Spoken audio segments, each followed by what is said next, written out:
Pakistan cricket board نے لگتا ایسا ہے کہ سرجری کا عمل شروع کر دیا ہے۔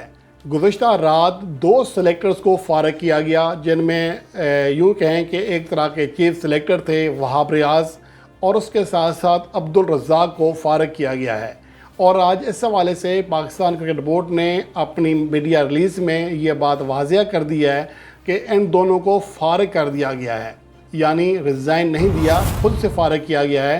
اس کی وجہ بھی یہی بتائی گئی ہے کہ جو پلیئرز جو انفٹ تھے یا وہ پلیئرز جو کہ ٹیم میں گروپنگ کا سبب بنے، ان کو لانے میں انہی دونوں کا کردار تھا۔ اس لیے پاکستان کی جو مینجمنٹ ہے ان دونوں سلیکٹرز کے اوپر بھروسہ نہیں کر رہی تھی، اور آگے کے عمل میں مشاورت میں کہیں بھی ان سے رائے نہیں لی جا رہی تھی۔ اور یہی وجہ ہے کہ Wahab Riaz World Championship of Legends کھیلنے کے لیے انگلینڈ میں موجود ہیں، جبکہ پاکستان میں لاہور میں بیٹھ کر پاکستان کے فیوچر کے بارے میں مشاورت ہو رہی ہے۔ تو آپ اس سے اندازہ لگا سکتے ہیں کہ ٹیم کا سینئر مینیجر اور ایک طرح سے ان ڈکلیئر چیف سلیکٹر اس مینجمنٹ کا حصہ نہ ہو، اس مشاورت کا حصہ نہ ہو۔ تو اس کی وجہ یہ ہے کہ محسن نقوی کے پاس جو رپورٹ آئی ہے وہ سب سمجھ گئے ہیں کہ یہ در حقیقت معاملہ کیا ہوا تھا۔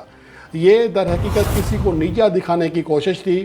در حقیقت وہ پاکستان کو نیچا دکھا گئے ہیں، پاکستان کو ہروا گئے ہیں۔ اپنے غلط فیصلوں کی وجہ سے وہ ٹیم میں بابر اعظم کا توڑ لانے کے لیے ایک اور گروپ کریٹ کرنا چاہتے تھے، جس کا رزلٹ پاکستان کی بدترین ناکامی کی صورت میں ہوا۔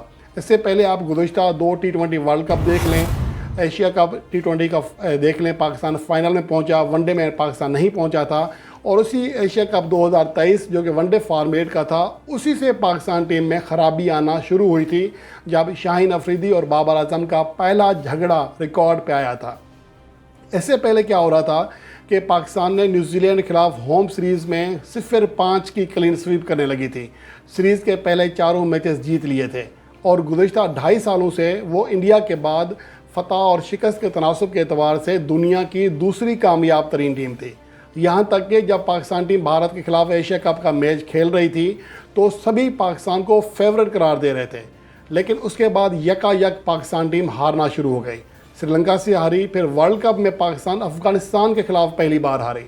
پھر پاکستان کی ناکامیوں کا سلسلہ مزید تب بڑھا جب اماد وسیم اور محمد عامر بھی پاکستان ٹیم کا حصہ بن گئے۔ تو یہ ساری چیزیں ٹیم مینجمنٹ کے پاس، خاص طور پر محسن نقوی کے پاس پہنچ چکی ہیں، جس کے بعد اب ان 2 سلیکٹرز کو فارغ کر دیا گیا ہے۔ لیکن اب سوال یہ پیدا ہوتا ہے کہ ٹیم کی سرجری بس یہیں تک ہونی تھی یا آگے بھی چینجنگز ہوں گی؟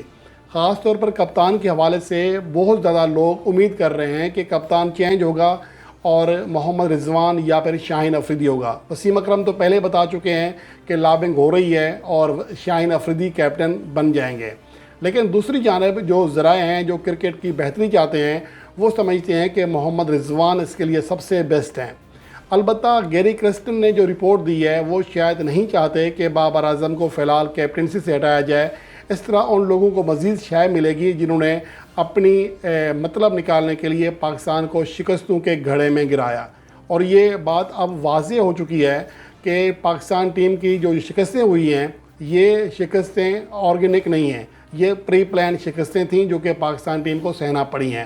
اب اس کے بعد کیا بنتا ہے، اب مزید کیا فیصلے ہوتے ہیں، کیا مزید کچھ پلیئرز کو جس طرح سلیکٹرز کو باہر کیا گیا ہے، کیا پاکستان کے مزید کچھ پلیئرز کو باہر کیا جائے گا، یہ تو آنے والا وقت بتائے گا۔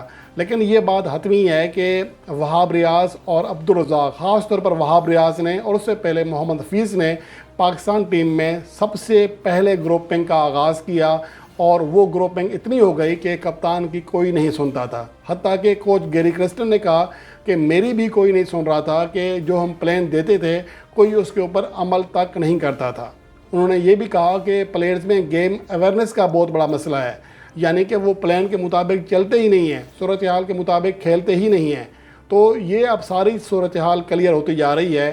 اب اس کے بعد دیکھنا یہ ہے کہ پاکستان کرکٹ بورڈ اس حوالے سے کیا فیصلہ کرتا ہے۔ کیا وہ ان سازشی پلیئرز کے خلاف ایکشن لے گا یا ان کی سازش کامیاب ہونے دے گا؟